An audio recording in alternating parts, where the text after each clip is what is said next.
Some may find the following disturbing. Discretion is advised.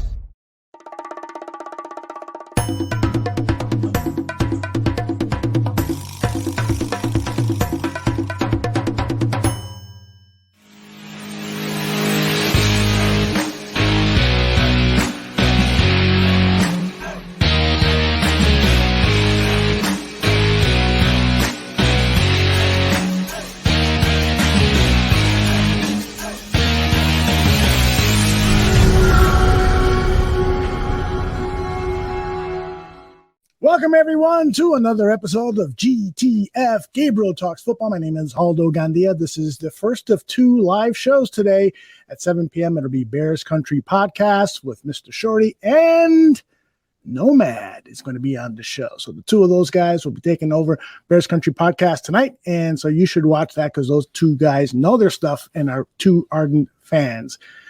A guy who also knows his stuff more than probably anyone that I know is Greg Gabriel. Greg, how are you, my friend? I'm wonderful. How about you? I'm doing okay. You know, it was nice. We took a few days off from barroom stuff, so I recharged the batteries a little bit.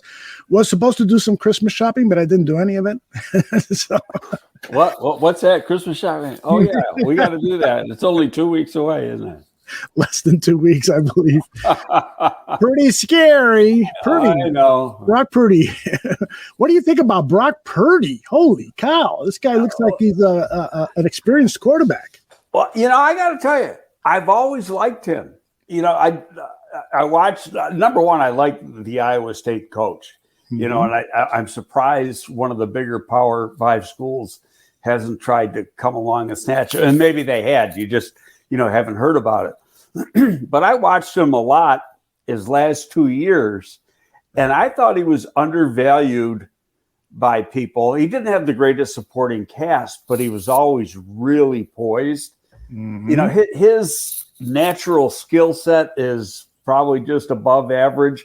Doesn't have a cannon arm or anything like that, but he's a real smart guy. He doesn't make a lot of mistakes. And so, you put him in a system, and he's got one of the best offensive coaches in the world, and Shanahan coaching him. I just think you're finding out exactly what it can be. And I tweeted out this morning. I said San Francisco may have found their young quarterback, and it isn't Trey Lance. So, what the hell happens to Trey Lance if this continues? Yeah, Trey. And it's the big if. It has to continue. Right, exactly. Well, and typically what happens when these quarterbacks come out strong, they lay all this tape down. Defensive coordinators start scheming ways to reduce what they've been doing effectively. So I anticipate that's probably what's going to happen in the next couple of weeks or so. That we're not. Well, he's going to lose his best weapon at least for a few weeks in Debo. That's another issue. Yeah. But still, Shanahan does a great job, but you just got to look at the way he handles himself during the game. Yeah. The kid is very, very poised. He's accurate. He gets the ball out of his hand very, very quickly. He doesn't get flustered. Those are all things that you want. Now, he doesn't have the natural skill set, the athleticism, or the arm that Trey Lance has, but this kid was like a 4-year starter at Iowa State. It's a Power 5 school versus an FCS level school where he played one game his last year. Mm-hmm. And I keep going back. I go, what was I missing? I get you're looking at the skill set, and I think I've said this before, and I talked to Daniel Jeremiah about it. He just said people are looking at what they think he can be, not what he is. Well, you know what? What you can be can get you fired or screw up a trade. When you look at the amount of picks they gave up, and they gave up, who was that, 21, right? Right. Okay, they gave up, I don't have it. Wait a minute, it's in here, 21. Yeah. It's in my phone. Yeah, we were going to mention some of the trades that have happened from those high draft picks to see what kind of return there is, but that's not an easy thing to do, is it? San Francisco traded its first-round selection, or San Francisco to Miami traded its first-round selection overall to San Francisco, exchange for first, the 12th overall, a 22nd first and third, and then there's one other one here, and a 23 first. Oh, so they're still paying for them. Unbelievable. That's not a good return on investment so far. And no, not at all. Yeah, you think about all of the draft misses that Lynch has had over at San Francisco, and it's amazing that they have such a good team. I mean, the year when Trubisky came out, they picked up the linebacker from Alabama. Well, no, they with the first round pick, they took Solomon from Stanford, and he was a total bust. Yes. And then later in the first round, they picked up that linebacker. A lot of people were, I'm forgetting his name, but a lot of people were thinking. Well, he had some off-field issues. Exactly. It's just they've had some misses, and yet they've got maybe the best defense in pro football. And you get a hot quarterback and the best defense, they could go long in this playoffs. Oh, absolutely. What about your Bills? How did they do yesterday? They beat the Jets in Buffalo. Cold, wet day. It was raining in the first half. Mm-hmm. And, I get a text from my daughter. She goes, I'm freezing my ass off. I can't keep. She goes, I finally got good boots. My feet are fine. My hands are frozen. Poor daughter. And then they got this Saturday night, they have Miami. Mm-hmm. And they're supposed to have 1 to 3 inches of snow. Oh, man. So I said, you better find some gloves, kid. Yeah, that's going to be a great matchup. The Dolphins and Bills. And if there's 1 to 3 inches of snow, the Dolphins aren't even going to show up. Yeah, come on, you get a team from down there, go up north, and it's only going to be like 30 degrees. It's not going to be that cold. Mm-hmm. But you got the snow on the field, and 30 degrees to somebody who's been in Miami all that time is going to feel like it's 0. Yep. I was surprised that Miami only mustered up. I was actually trying to see the score from yesterday's game with the Chargers, but they had, I think, 17 points. I was surprised that's all they mustered up, given all the injuries the Chargers defense had yesterday. But maybe the Dolphins are not quite as good as we thought they were. Well, it was a road game. They had to travel out. Now, this is a tough part of their schedule. They had to go from Miami out to L.A. Yeah. Play at night. Mm-hmm. Back, so they get to Miami early this morning. Then they got a short week and got to go up to Buffalo and freeze their ass off. And play on Saturday night instead of Sunday.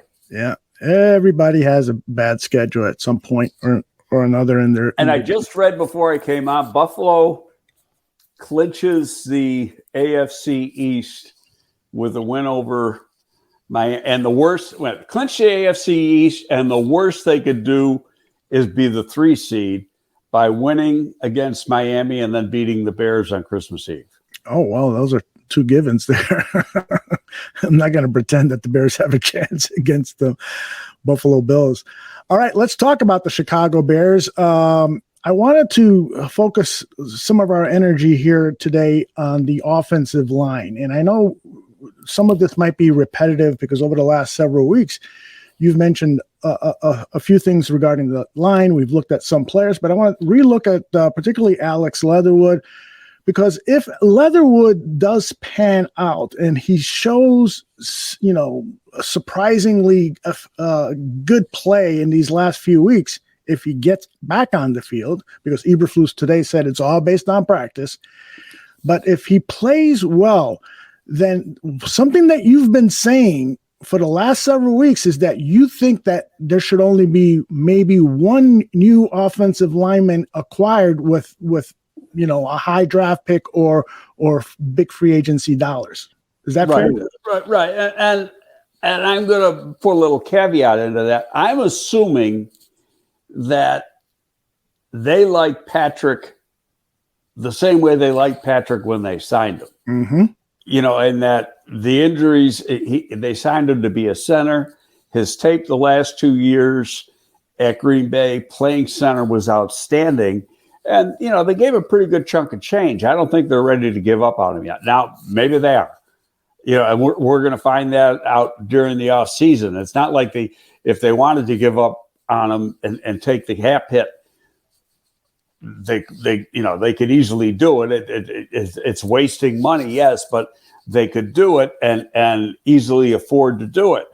But I'm just thinking that, the reason why they signed him in the first place, and then the injuries took effect this year, and then they had to play a different position than they wanted to play because of some of the other injuries, that he just wasn't given, I don't even want to say a fair shake. He just wasn't put in an optimum position to succeed.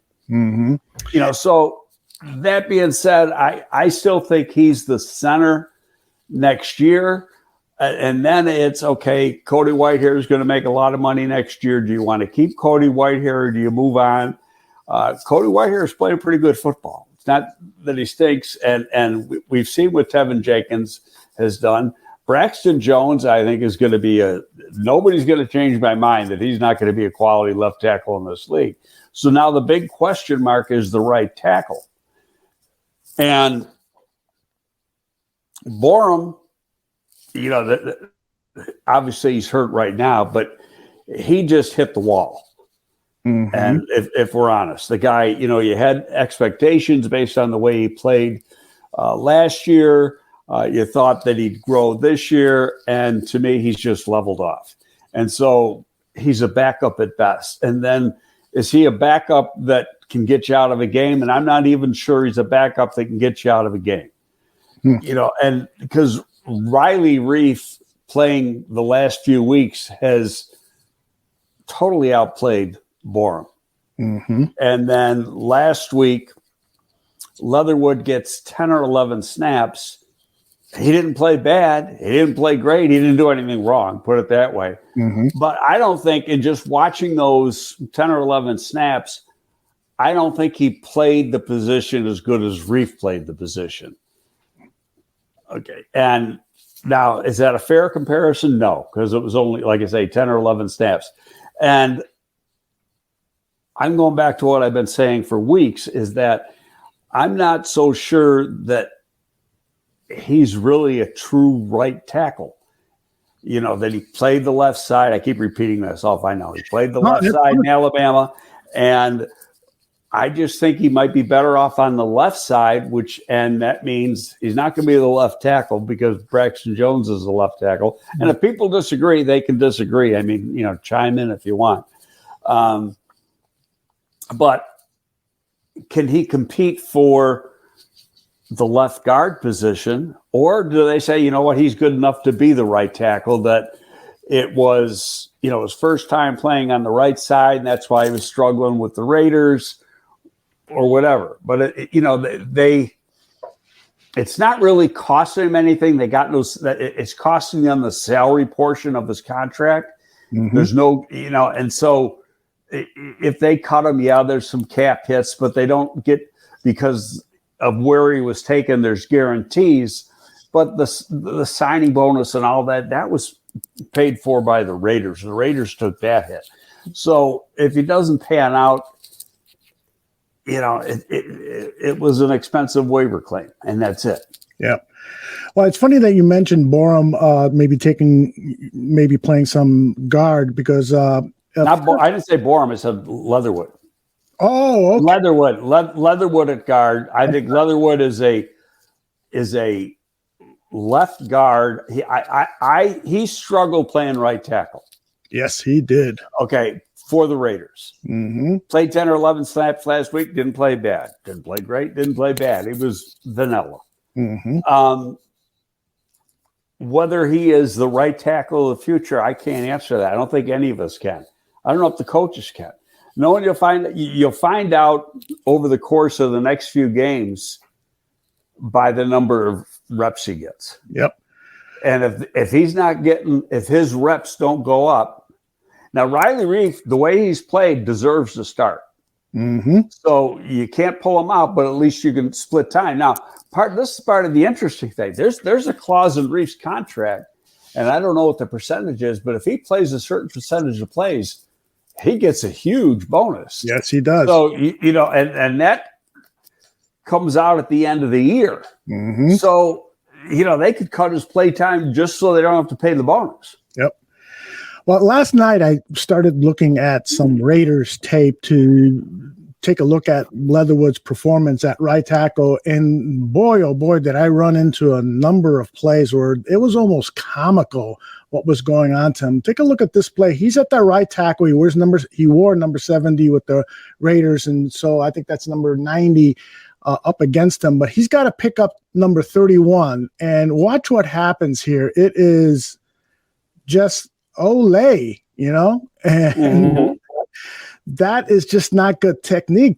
Take us through that. What's he doing wrong besides everything? Well, I got to look at it a little bit here and see it's always looking inside. Mm-hmm. The 31's already starting to come back across his face, and Leatherwood's not anticipating that. Right. So he's still got his weight on the outside, not ready to come back to the inside. Right. And so he's late reacting to it. Yeah. But see, some of that is you go back and you watch him at Alabama, right, where he's playing left tackle, and see if you ever saw that. And I'm going to tell you right now, you don't see it. Now, granted, it's against college guys, but still, hey, they stunt.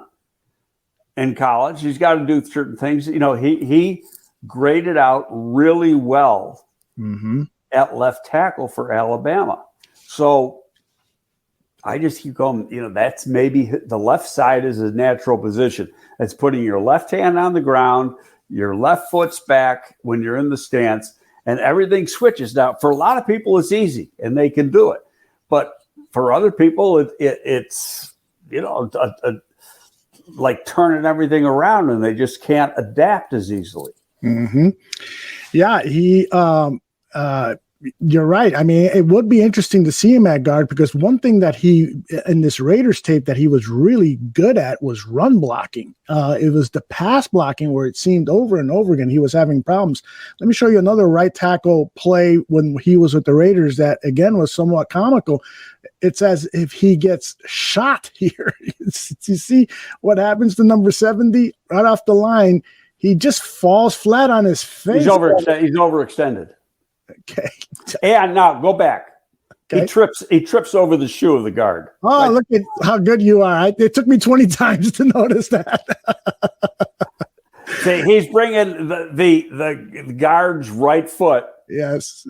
Borum's bringing his left foot, and he hits the right ankle of the right guard, and then he goes over. Yeah. And this past game, when he saw the 10 snaps, he did well. There's no doubt about it, but he did get a lot of help.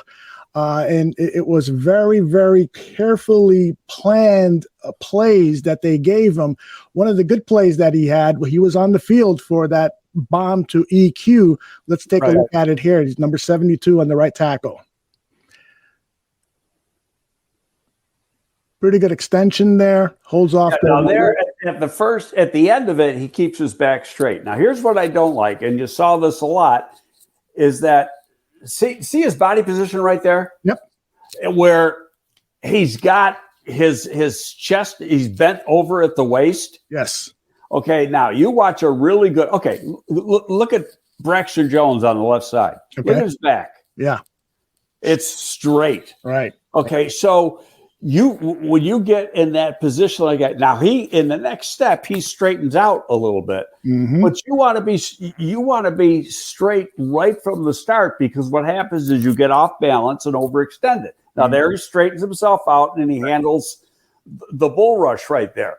But that's the one thing I noticed watching the tape, is that when he starts off, and I don't know if you got any more clips. I got one more. Got that little bit of waist bend at the beginning. Yeah. And that is correctable, because, again, you go back to the Alabama tape and you don't see it. One thing that I saw with him with the Raiders and happened once with the Bears is that sometimes it appears like he falls asleep and gets a late jump on the snap. Take a look at him here again, number 72 at right tackle. Yeah. So how late he was? It's like, wow, what are you thinking here? Just very late start. And But overall, he did well, and there's some room for improvement. Hopefully he has a good week of practice because I'd love to see him out there for another 10, 20 games. Do you think it's too soon to have him play an entire game? I can't say that because I'm not watching practice. And if you compare Reef's play to his play, Reef played better. Yeah. Okay, so I'm not against giving him reps, Mm-hmm. but my opinion, he's got to earn it. You can't hand him anything. Mm-hmm. This is a guy that you've kind of torn down. It's like the Bears team. You've torn down the team, and now you're trying to rebuild it. Well, now you're trying. In the case of Leatherwood, you're trying to rebuild a player, Mm-hmm. but he's got to earn everything he gets. Yeah. Don't hand him a thing. Mm. Richard Long says, isn't it valuable? Yes. Isn't it valuable maintaining Leatherwood and Jenkins on that right side for teamwork and not move them around? I mean, we've seen a lot of moving around of offensive linemen here in Chicago Bears history. Wouldn't it be better just to stick him, whatever he's going to play this season, stick him at right tackle and see how he does with Jenkins? Well, again, you got to earn it. Mm-hmm. And they still want to win some games. I think it's important for I get it. The draft people want them to lose everything, and finish 3-14. And so the worst case scenario is they got the second pick in the draft. Mm-hmm. And if Houston wins 2 games, they have the first pick because Houston has that tie. Mm-hmm. So I get that. But from the standpoint, if they lose the rest of the games, they're going to have a 13-game or 12-game losing streak or something like that. Mm-hmm. That sucks to go into the off season like that. You got to have something to help your mind build and look forward to playing. Mm-hmm. You got to have some success. What do you think about what J2K says here? Is he's got a working theory that our starting offensive line next year is already on the roster and 0 upgrades will be made in free agency or the draft. What do you think about that? Well, that's a possibility. If it's me, I'm going after a quality right tackle because they got the money they have. Mm-hmm. And we've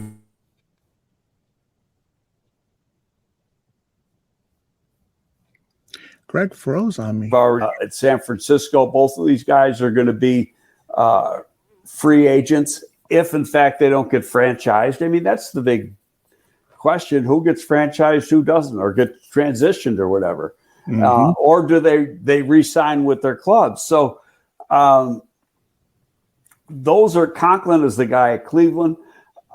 Those are guys that I go after first. Somebody said to me on Twitter, the Kansas City right tackle, and I think he's very, very average. And he's the weak link on the Kansas City line. Mm-hmm.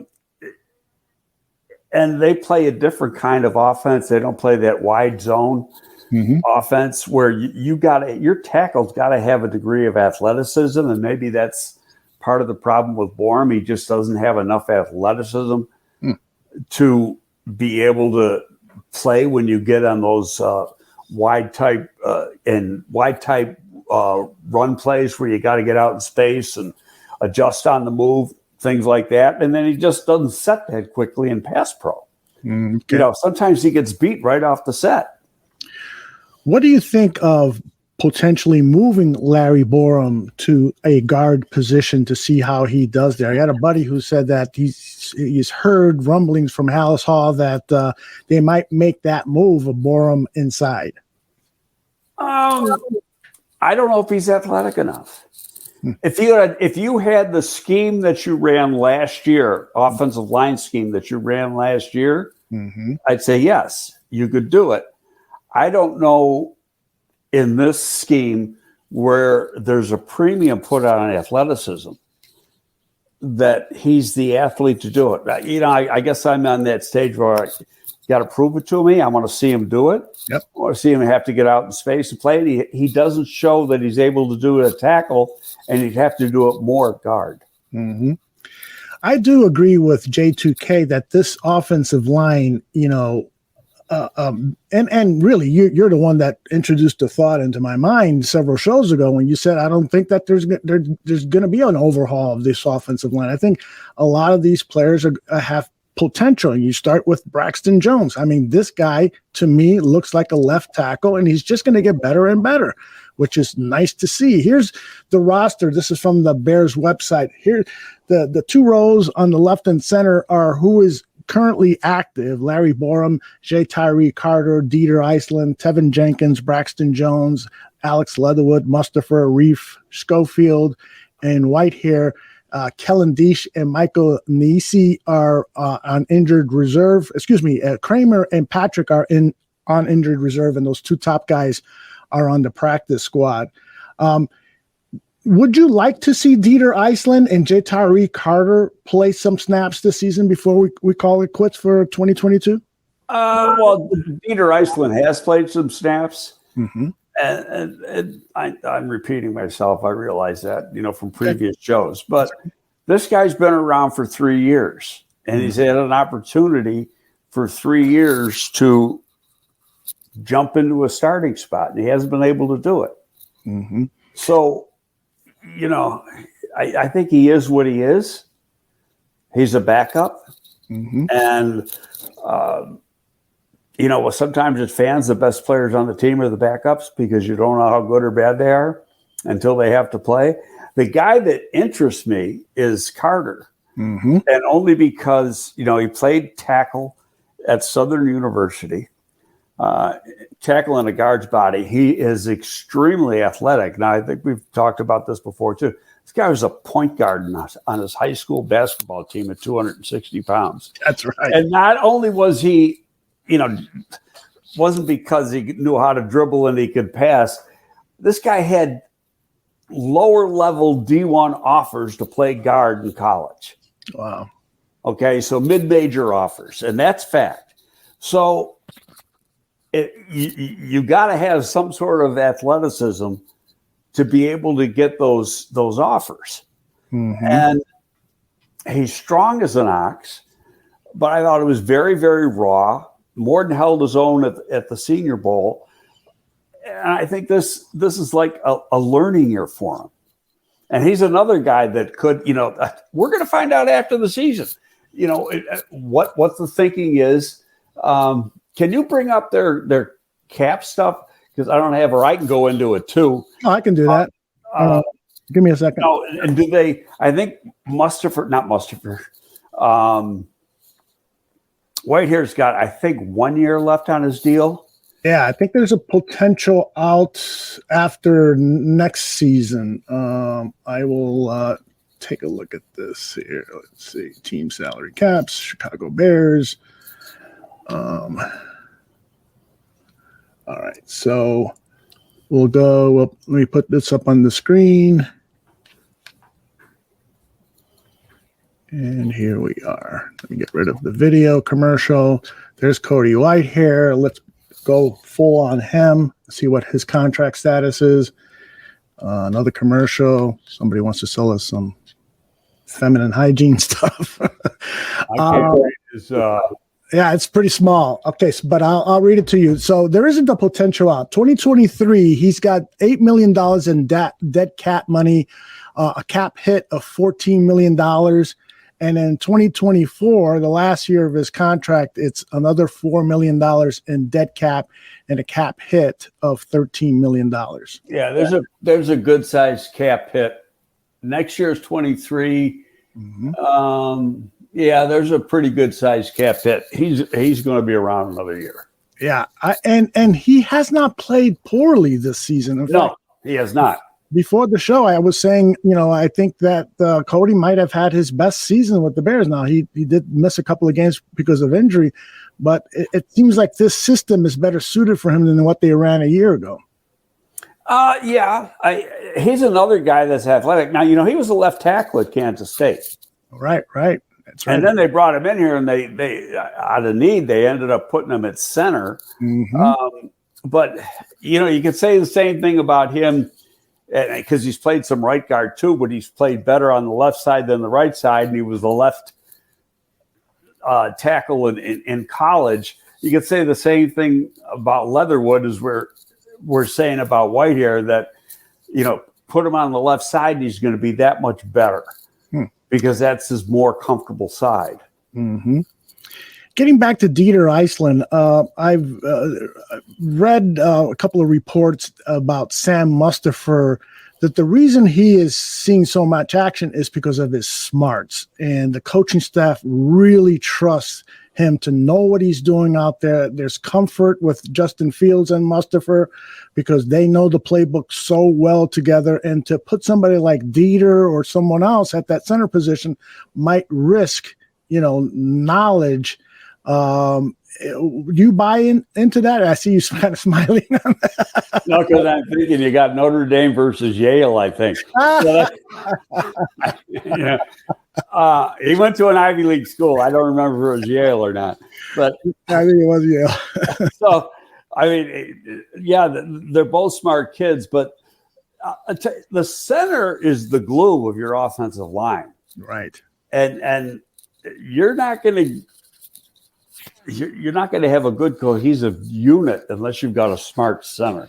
Mm-hmm. He's got to make the line calls. He's like the conductor. Yeah.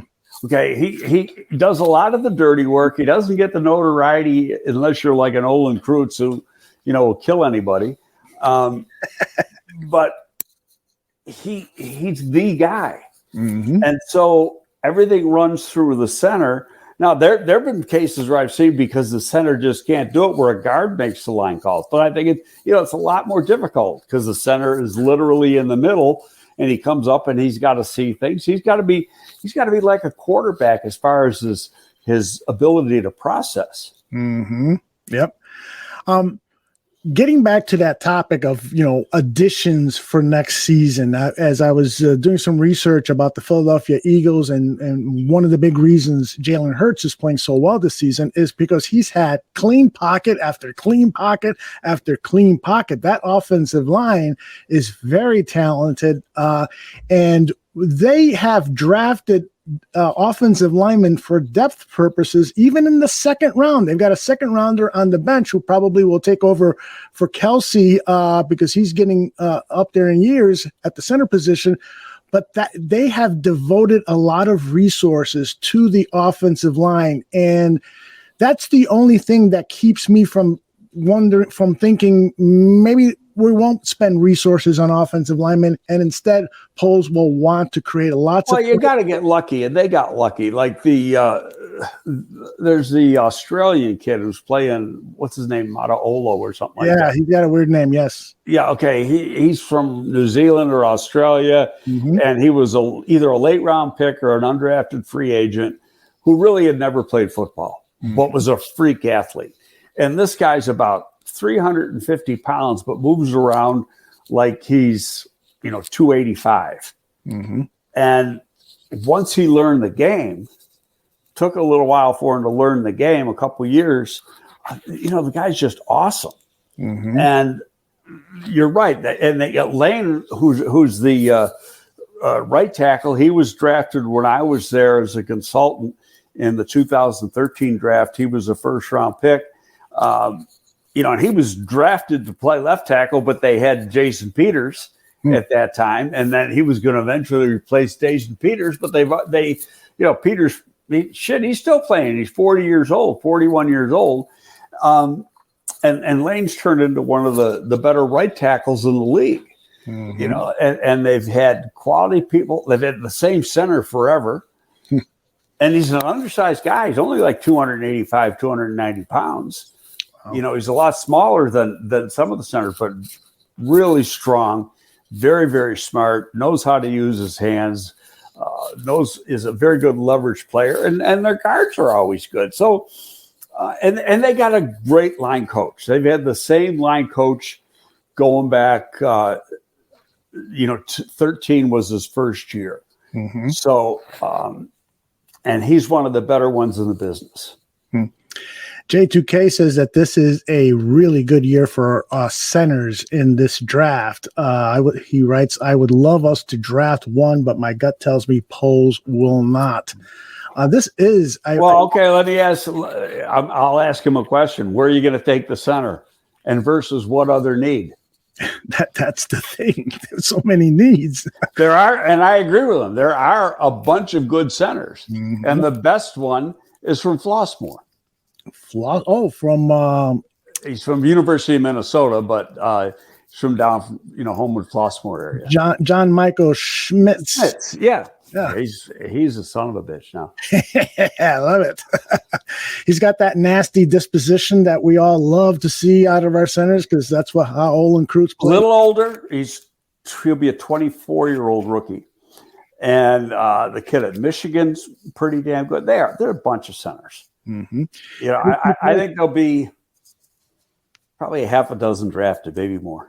J2K says target a center in the 4th round. We have 2 picks there. So in a 4th round, you're looking at guys like Joe Tittman from Wisconsin, Brett Nealon from USC, maybe Ricky Stromberg from Arkansas. Highly unlikely the kid from Michigan, who Tony the Pod Boss thinks is the best center out there. I won't even attempt to pronounce his name, but highly unlikely. Timmy. I don't have his name right in front of me, but Timmy. Yeah. But he's a grad transfer for the University of Virginia. Okay. But those centers, man, they're very appealing, very appealing.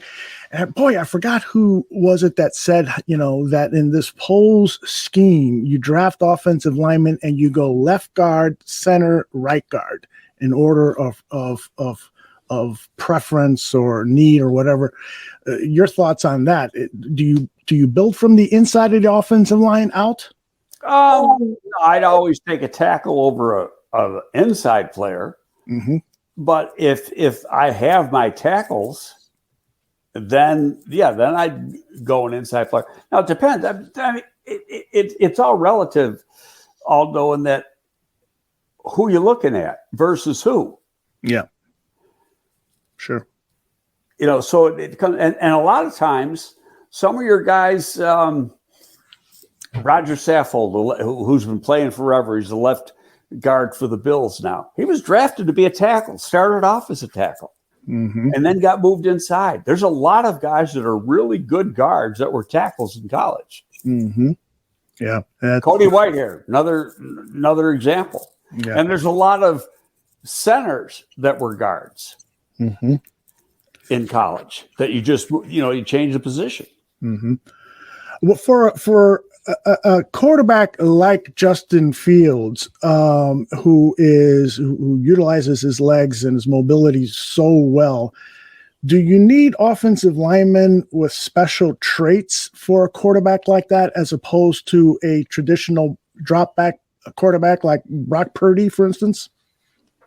No, it gets down to what your blocking scheme. And in this particular blocking scheme, go back to last year, and Juan Castillo was the offensive line coach.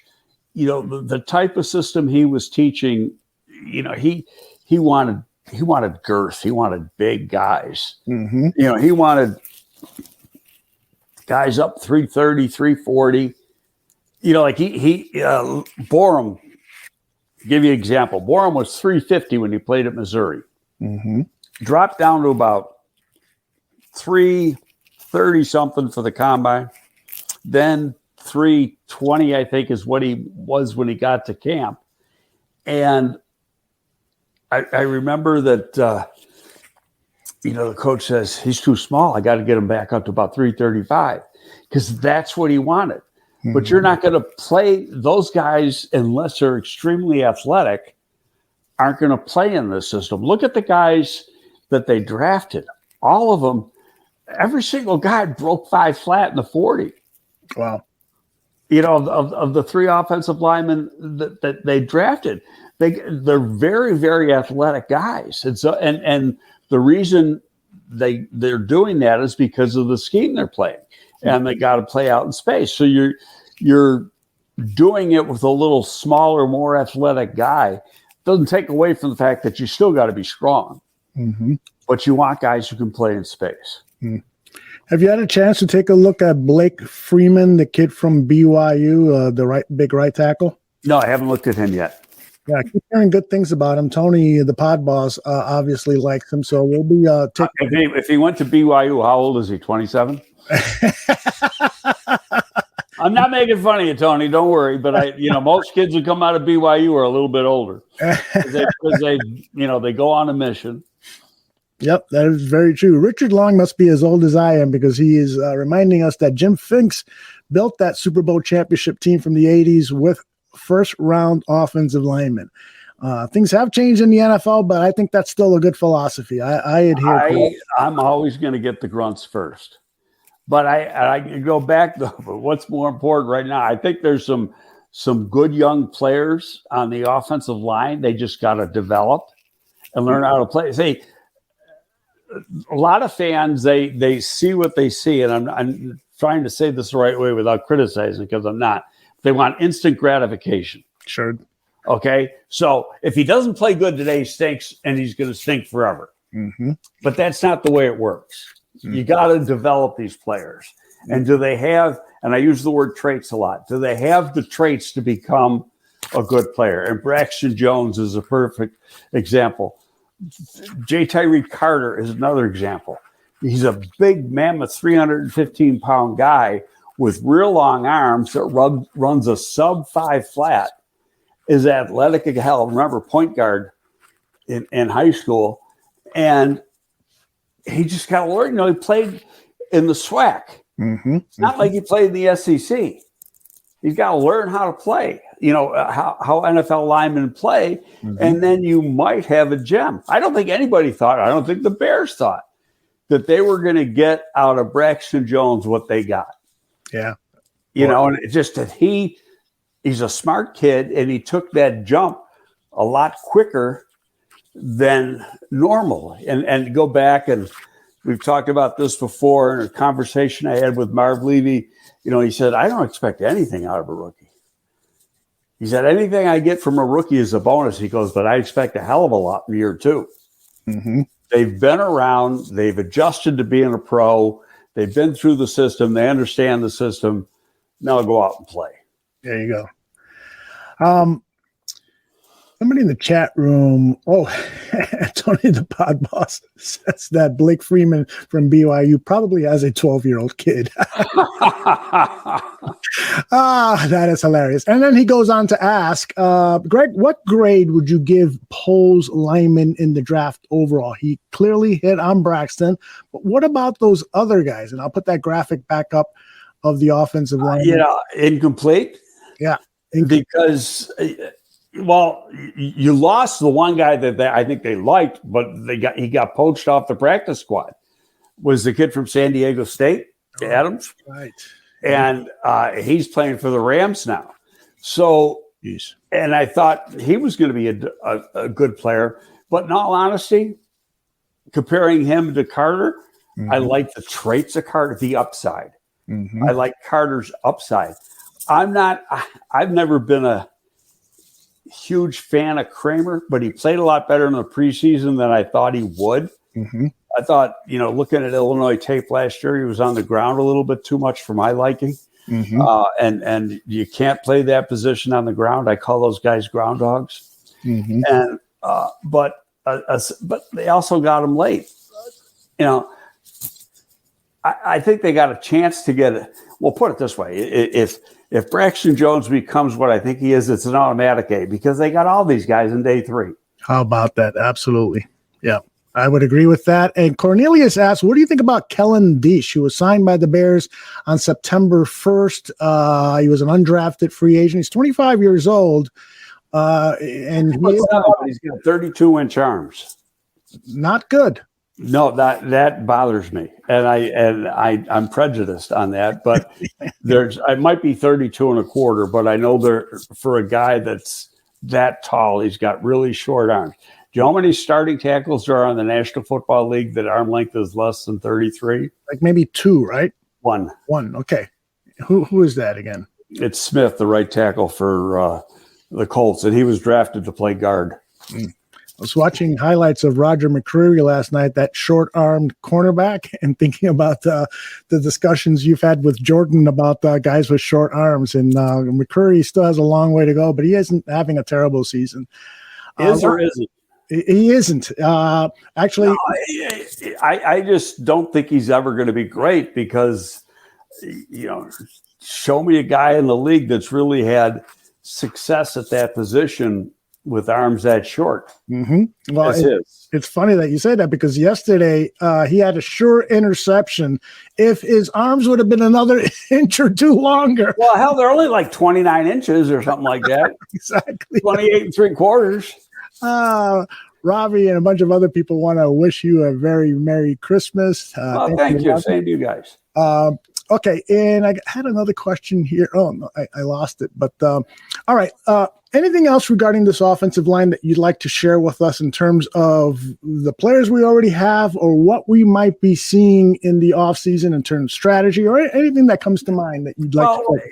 I mean, it includes offense or defense, but we start seeing things. Everybody starts, I want to see the Bears draft this. I want to see them draft that. Well, can't say it enough. The draft and free agency go hand in hand. Mm-hmm. Mm-hmm. What they're going to do in the draft is going to be a direct reflection on what they did in free agency. Mm-hmm. Yep. So if they go out, let's say they sign an edge player, or rather a defensive tackle and a right tackle in free agency. Say that's two of their big money players in free agency. Well, chances are, unless he's taken, they'd go Will Anderson if they're still picking two. Now, that's assuming that Houston picking one doesn't, and that's a big if. Everybody thinks that Houston might take a quarterback, and they need a quarterback, but they also got another one. Mm-hmm. And so they could use that other one to either move up to take a quarterback or whatever. So they might take who they deem as the best player. They could take Carter, because he's a big three technique. And somebody said to me last night in a tweet, well, what do you think Lovey will go for? And I go, Lovey's not going to have any say in it. It's all going to be Nick Caserio. Mm-hmm. And then, another a beat writer here, he said, well, that's assuming Lovey still has a job.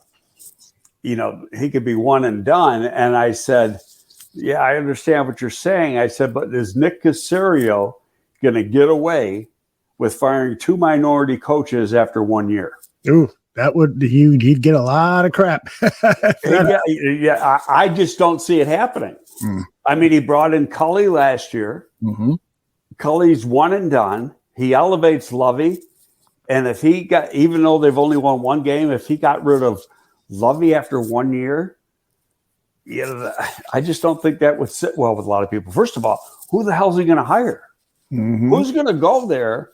Yeah, thinking I got 1 year to prove myself. And the guy who puts together the roster is the guy doing the hiring and the firing. Mm-hmm. Yeah, it's a sticky situation there for sure. Got some good questions here. Another one regarding the offensive line. Dented Fender just submitted this one. He says, are practice squad offensive linemen able to work on their technique during the season?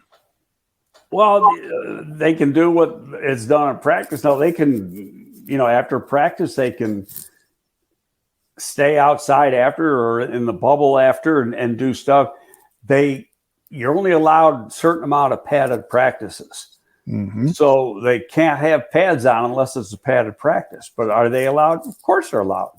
Mm-hmm. And a lot of times they do it pre and post practice, mm-hmm. depending on what they're doing in because it's during individual, and individuals maybe 15 minutes. Mm-hmm. So it's during individual that you work on that stuff. Are you a believer of mental reps? Not on the offensive line. No, no, on the offensive line, I think. See, this is what I don't like about the CBA. They took away a lot of the padded practices. Yeah. And so I think that's it. And I get it for veteran players. Mm-hmm. Totally understand it.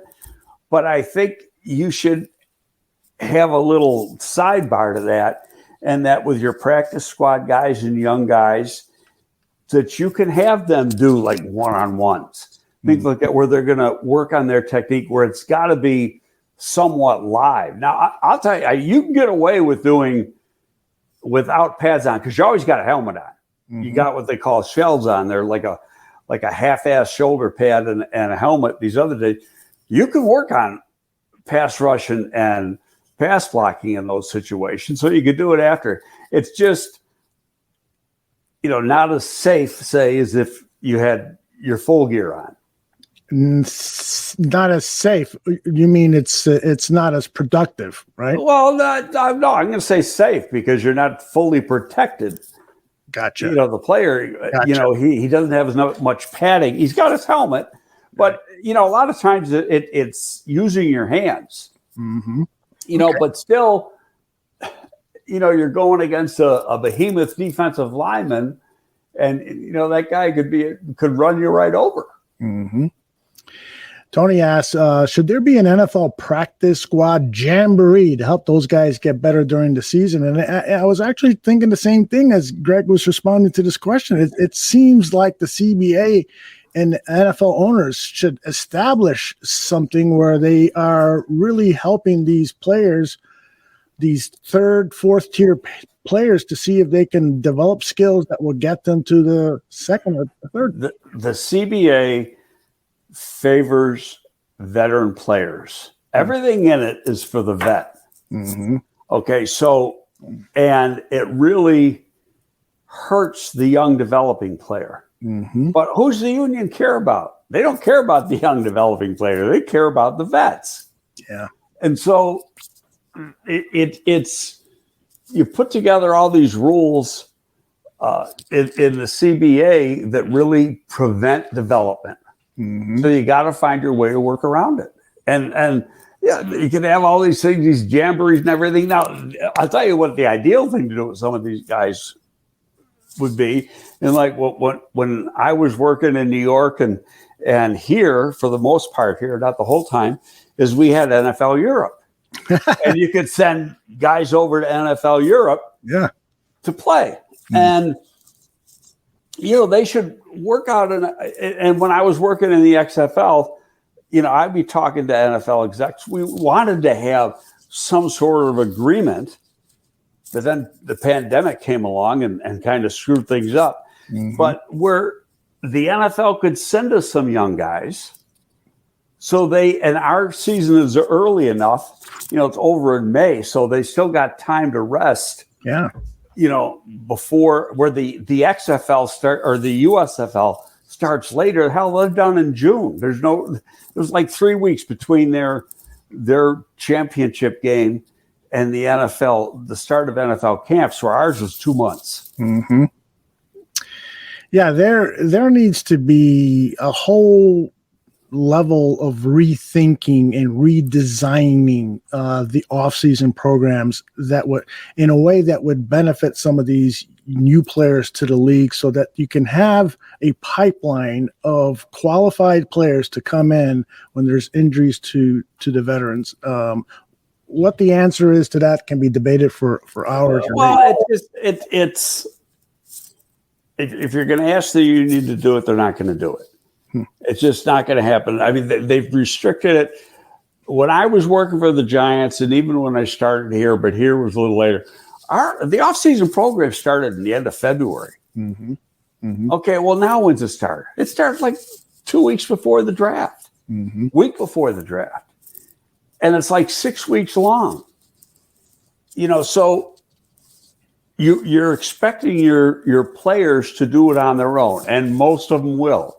If they don't, they shouldn't be playing, because they don't have that will to be a great player.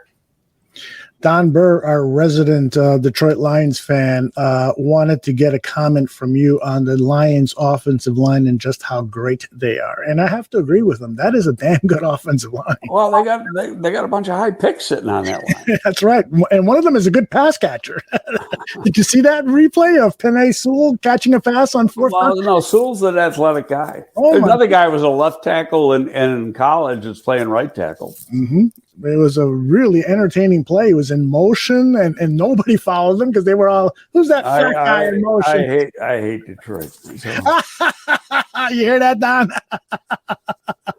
Not their cars, though, right? You like their cars. Well, I don't know if their cars are that good anymore either. We tell it like it is here. All right. Tony the Podboss with another great question. Do you think the Bears should draft or sign a better blocking tight end to assist the offensive line? It's funny because I've been doing mock drafts as my way of getting acquainted with some of the players in this draft, and there are some really good blocking tight ends available in this draft. There's probably a few. I don't have any off the top of my head. Mm-hmm. I know I've done a few that can. And put it this way, if a guy can block, he's worth his weight as gold. But they signed that guy off the Jets practice squad.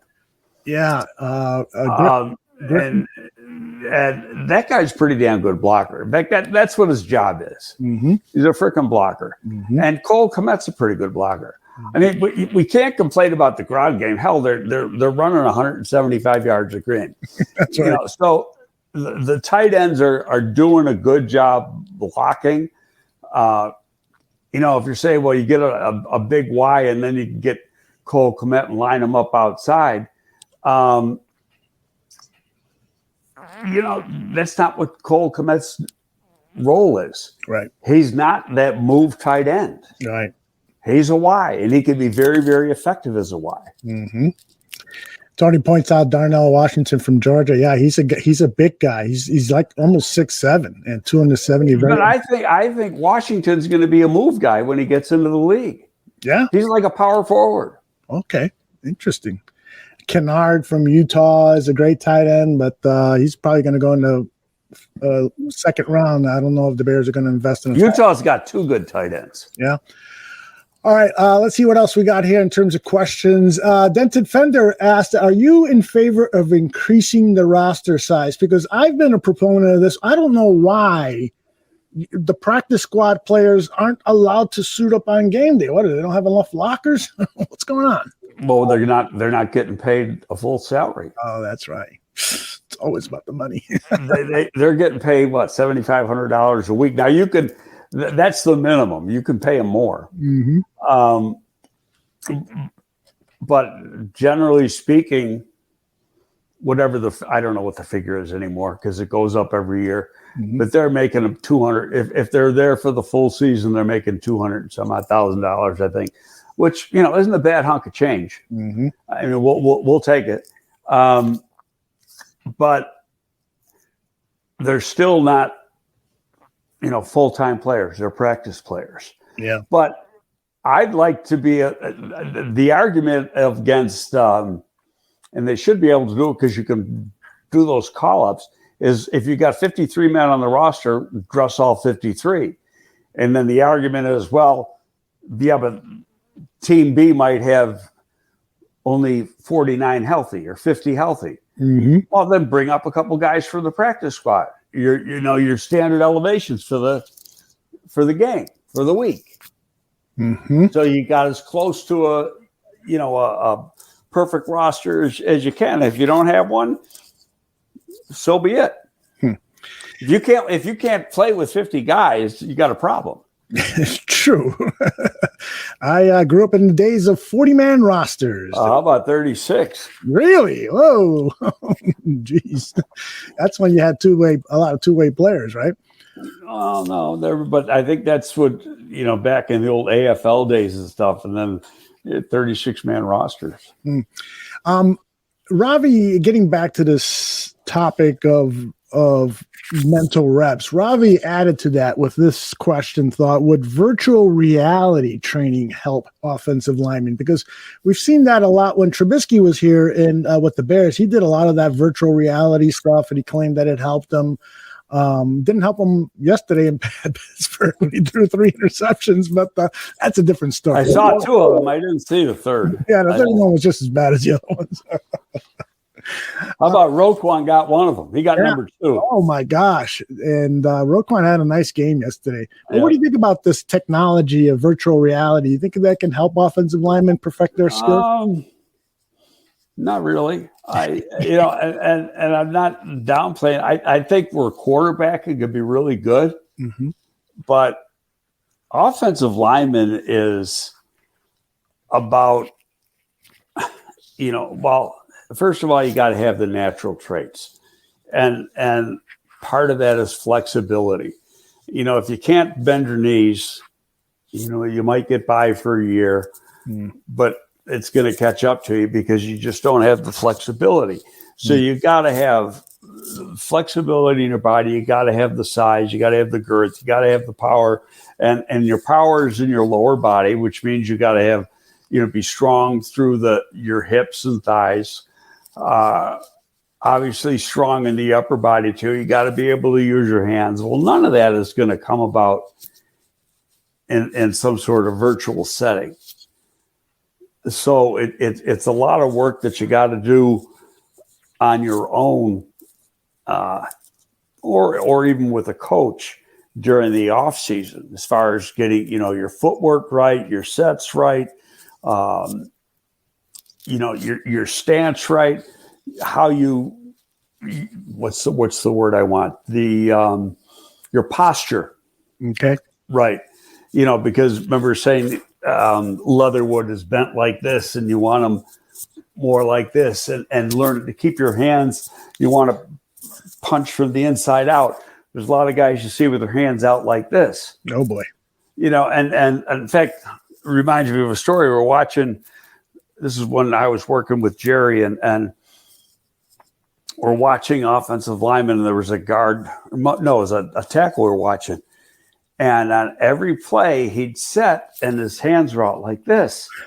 And then he'd bring it, and he goes, doesn't know how to use his hands. Mm-hmm. And it's like that one play you said. I said, no, look at his left foot tripped over the right foot of the other guy. Yeah. You got to look for the other thing. I said, Jerry, look at everybody else in the line. Every single guy was doing that. All 5 of them. So they're being coached wrong. Right. It's, so it's like, what the hell is the guy teaching them?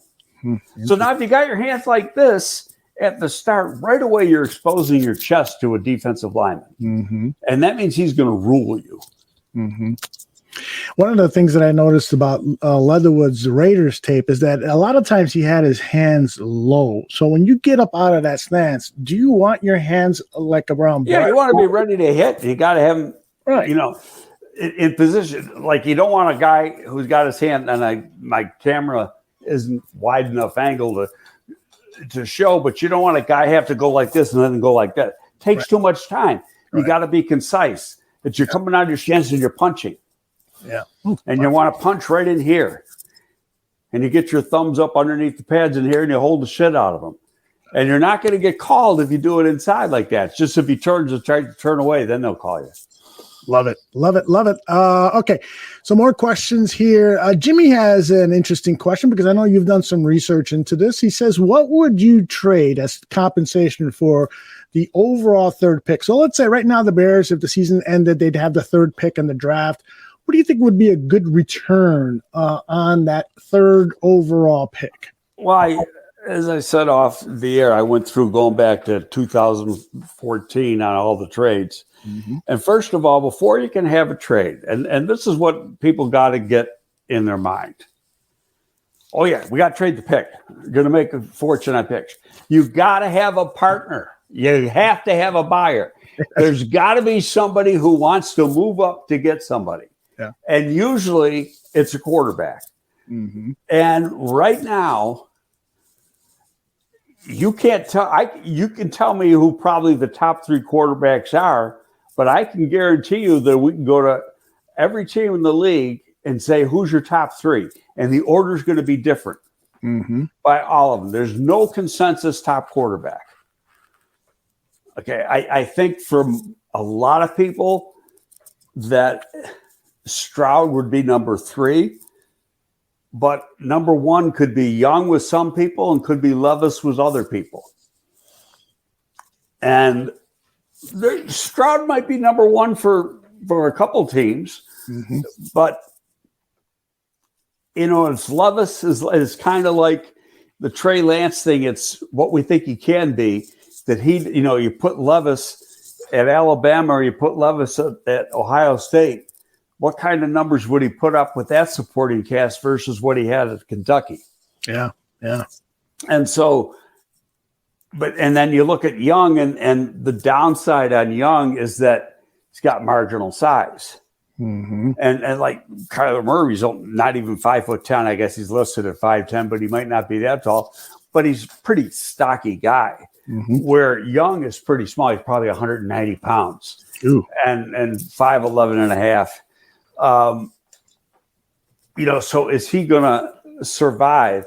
So until happen, like at this time of the year, so first week of December, a couple years ago, were you hearing that Trey Lance was going to go in the top 3? No. Okay.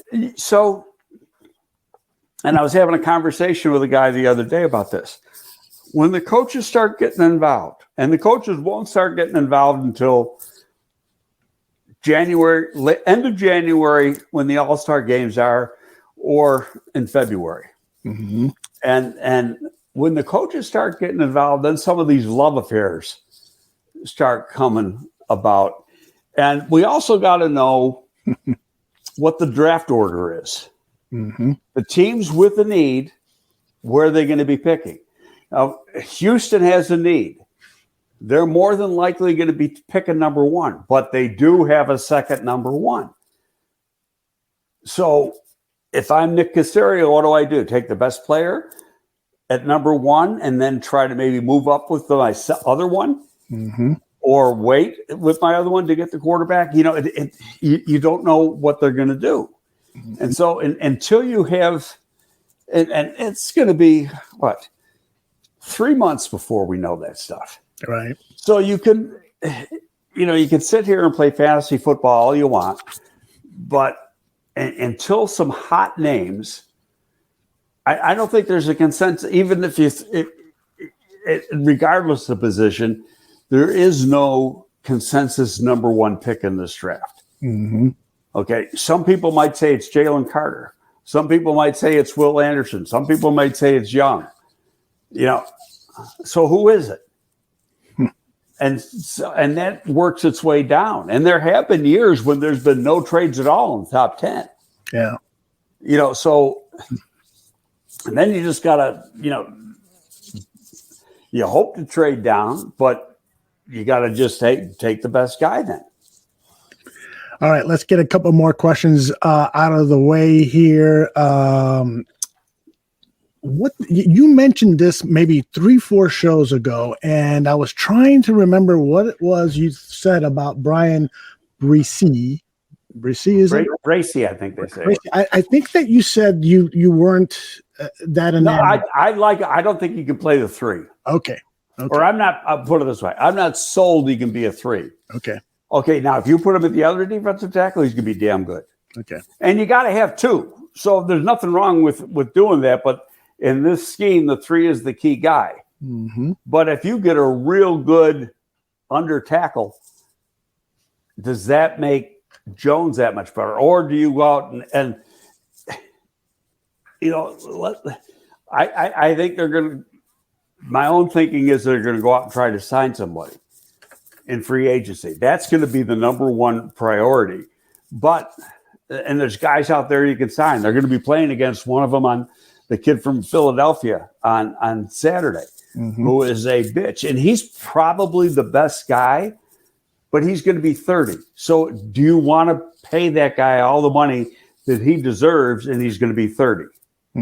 Okay, so then the next guy, in my opinion, would be Payne. Daron Payne. Right. And the other defensive tackle's already making about 18 a year. And he's like a year ahead of them, or maybe 2 years of them. And so he's going to want at least that. Exactly. Okay, can Washington do that? Are they going to put the tag on him? Can they afford to put the tag on him? So then until you find out who's going to be, and I keep forgetting the guy's name at Denver. Good player, Ohio State player. And defensive lineman? Yeah. Let's call it up. I know people in the chat are probably already typing names, but the Broncos roster.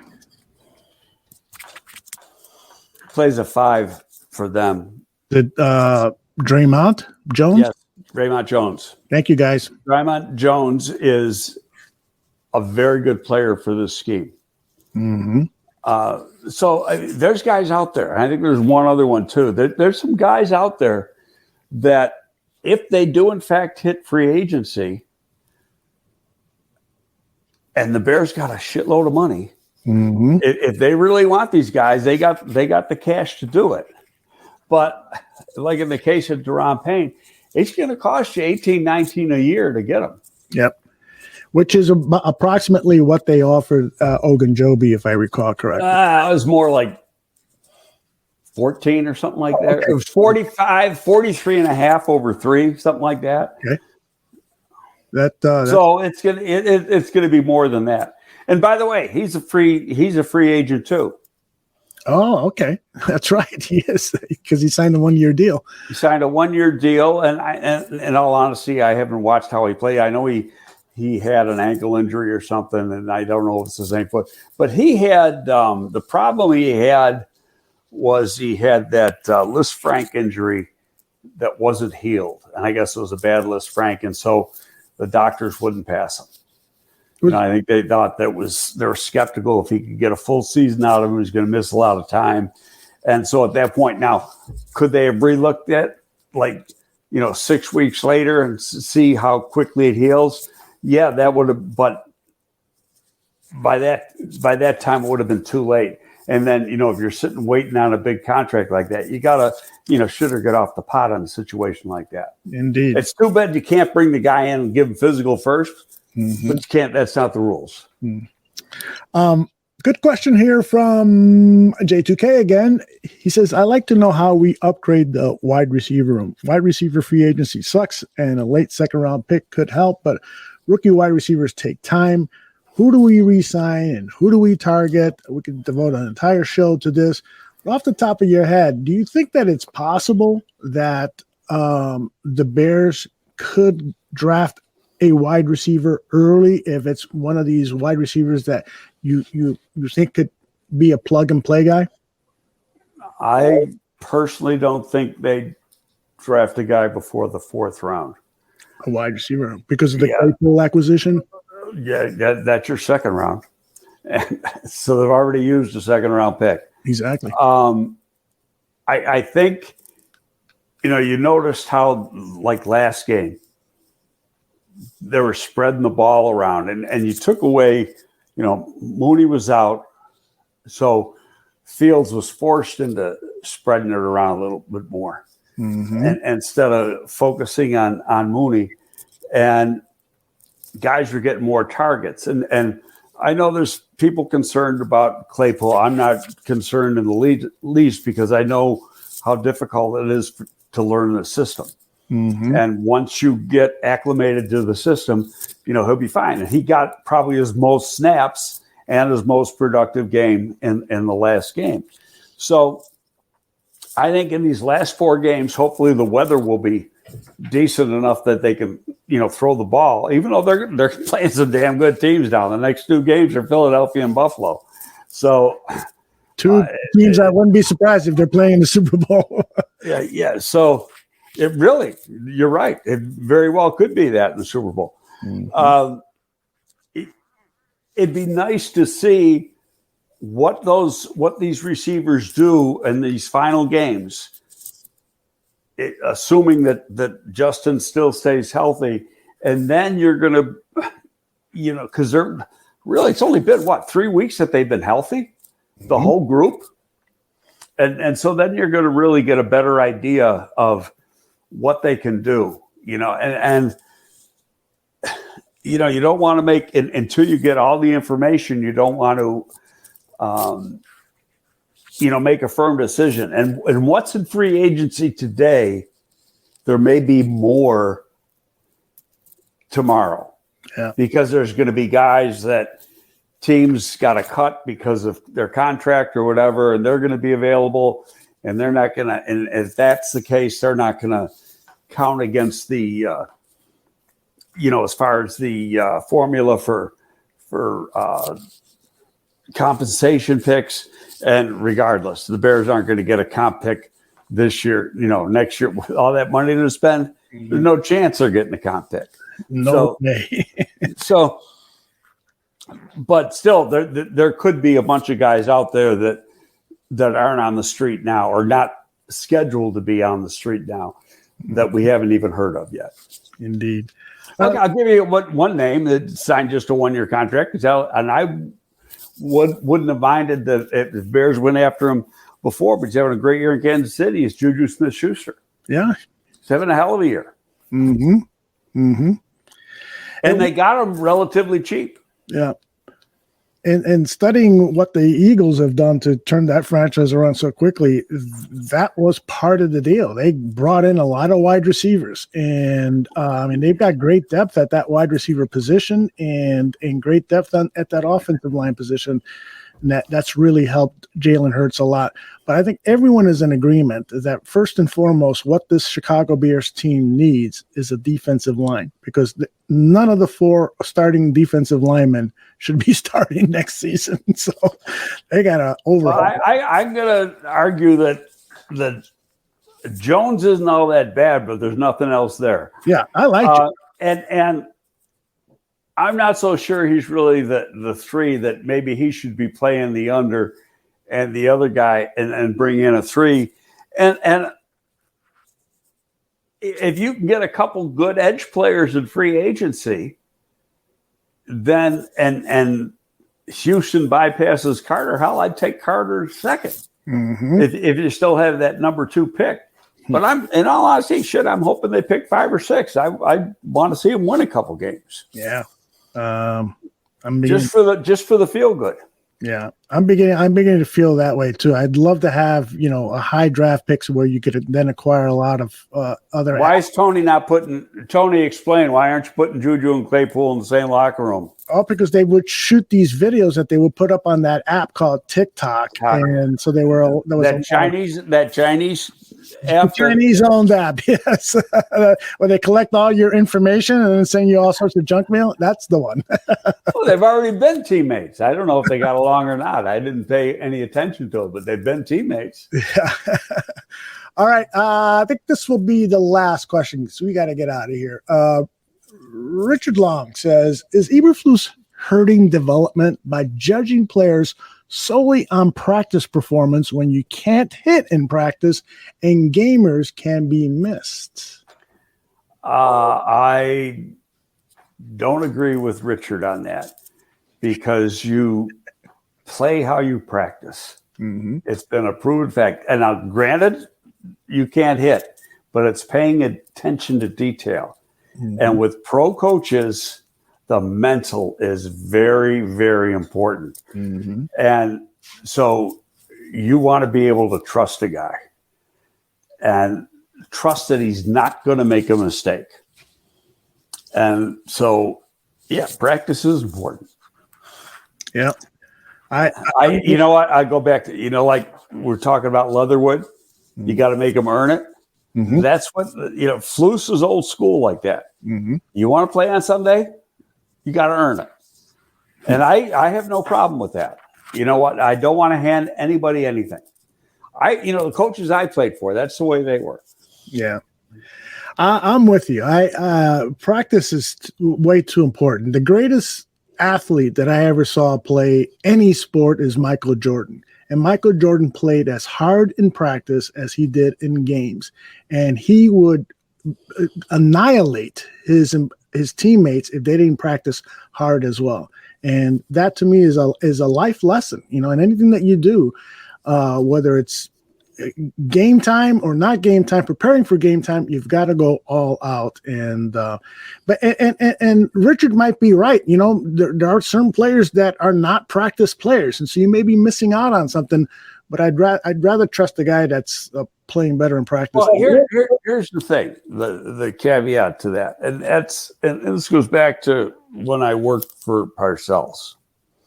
This is Flus's first year here. Mm-hmm. So he doesn't know these players, and they're learning him, and he's learning about them, and he's learning who he can trust and who he can't trust. Next year, he's going to know a lot more about these guys than he does this year, and the following year, even more. And he's going to know who he can trust and who's life.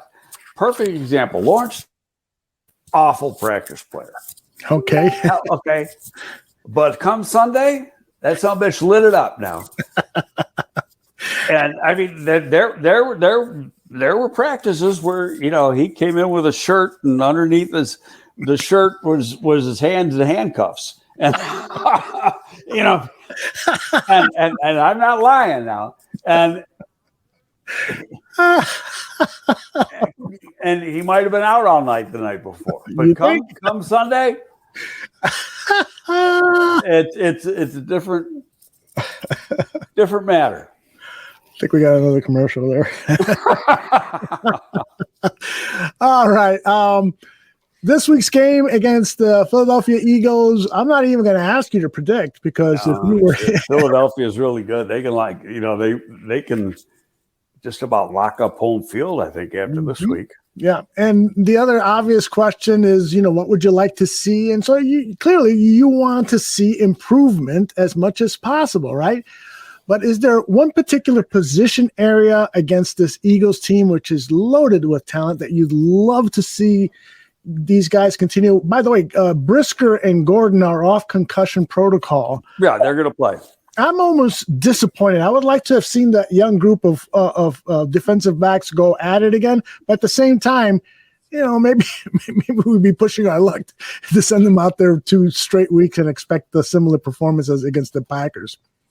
No, the group that's got to step forward, they're not likely to do so, is the D-line. Yeah. They're playing against perhaps the best offensive line in football. Yeah. And, Jalen Hurts and those running backs are going to have their way with this defense unless that line picks it up. Mm-hmm. What? Oh, darn. The thought just left me. That's called dementia, and you're getting old. Oh my goodness, you ain't kidding. It happens 3-4 times a day now. I know. But in terms of this defensive line, I remember. Is there anything that Alan Williams can do from a schematic standpoint that could help a pass rush against Jalen Hurts, or are they just going to play shell because we're going to be worried about Jalen Hurts running up and down the field? Well, you got to worry about him making plays with his feet. He's not Justin Fields, but he's pretty good. In fact, I think a good guy to watch in this game is Jalen Hurts. Because Jalen Hurts, number one, he wasn't the first, he was the 2, but there was questions about him. Right. Now, he gets beat out. Go back to when he was at Alabama. He gets beat out by Tua. And so he transfers, goes to Oklahoma, plays in that pass-happy offense in Oklahoma, and puts up some real good numbers. Still, though, it doesn't overcome that he lost his job at Alabama to Tua. Mm-hmm. And he goes in the second round, but he's an athletic guy who had arm talent. Accuracy was a question, especially going back to his Alabama years. But he's developed. But when's the year that he really took off? Mm-hmm. This year. And what year is this year? His 3rd year. Right. Okay. Go back to Josh Allen. And I've said this too. When did Josh Allen take off? His 3rd year. Yeah. Another guy. And Josh Allen, terrible with accuracy. He was a 55% pass completion percentage guy in college at the University of Wyoming, which is horrible. Absolutely horrible, especially in that offense. So I think that, we've seen Justin come a long way this year. And I thought in the last game, except for the interception, he probably had his best passing game as a Bear, and he was getting the ball out of his hand quick. So I think that that's continuing he's continuing to grow, and he's going to continue to grow as long as he stays healthy. But we gotta get some more players around him, and really the players. The offense is playing good enough to win games right now. Mm-hmm. You can blame the defense or the offensive line all you want, but I mean, it's like 5 games in a row they put up over 25 points or something like that. And you put up that many points, you should win. But the defense has got to start stopping some people, and they're not going to do it this week. And as sure as hell, they're going to do it next week against Buffalo. Yeah. Well, it's going to be a fascinating game. Do you anticipate that we'll see more run design plays for Jordan Fields than we did a week ago against Green Bay? He had the bye week to get that shoulder even stronger. No, I think it's going to be what's there. He's going to do, and he's going to hit the ground and try not to take the big hit. I think I think it'll be.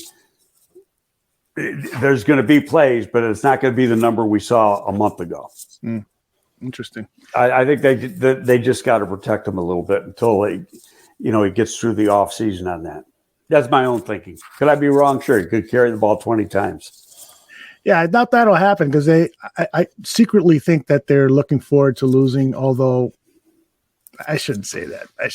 No, they never. That's out of their DNA. They're not looking forward to losing. I just believe that Ryan Poles would love to have that second or third overall draft pick. He'd love to win, but I know deep in my heart that he wants more draft assets. And you're right when you say you got to have a draft partner or trade partner. But if you've got that second or third, you got the pick. At least it gives you maybe the opportunity to trade back. Mm-hmm. But again, there's got to be people the teams want to go up and get. Yep. And willing to pay a lot. And the price will be high. To get to number 2, you pay. Mm-hmm. Okay, so but unless some names start to jump out over the next few months that people really want, it's a pipe dream right now. It's not a reality until you really know what's going on. Right. This I think J2K better captures my thinking. Poles really doesn't need to tank. The lack of talent on the team will do that for him. And I think that was what Poles did. He designed it. When you trade away Khalil Mack, Robert Quinn, and Roquan Smith, it's by design that you're reducing the chances of victory because you're setting up for 2023 and beyond. Yeah, and I don't disagree with you, although when you listen to Flus talk in his pressers, he's always accentuating the positives and work on technique and this and that and how to improve your game and the little things that you need to develop in order to become a winner. And he never hits on the negatives. Mm-hmm. That's right. He did it again today, although he was. I know. He did it again. He was honest about the Claypool situation, saying he still needs to learn this playbook. I'm paraphrasing how he said it, but he still has a ways to go to learn the playbook, which is, of course, reasonable to be acquired in the middle of the season. You're not going to pick up the entire playbook, so it's going to take some time. But no, I told you what I was told the day they made the trade from somebody who's been in this offense for 8 years. It'll be next year before he's real comfortable in this. Yep. That's when we will see Claypool being Chase Claypool, the guy I desired for the Bears to draft when he came out. Instead, the Bears picked Cole Kmet, and there's no problem with Cole Kmet. I'm glad to see him playing well. And I'm super glad both of those Notre Damers are playing on the same team. Greg, another outstanding show. You've got so many followers, but listen to this one. This is probably the best comment. Tony says, this is without doubt the best show out there. I really know football, but Greg, you shouldn't include me on this, but Greg humbles me with real football knowledge. Thank you, Tony, for including me on there. I know what you meant. You were just being polite, Tony, by including my name on there. Greg, you're the absolute best. I'm already looking forward to next week's show. We'll be in touch during the week, and let's go Bears. Let's get Sounds good. Bye-bye, everyone. See you later. Bye-bye.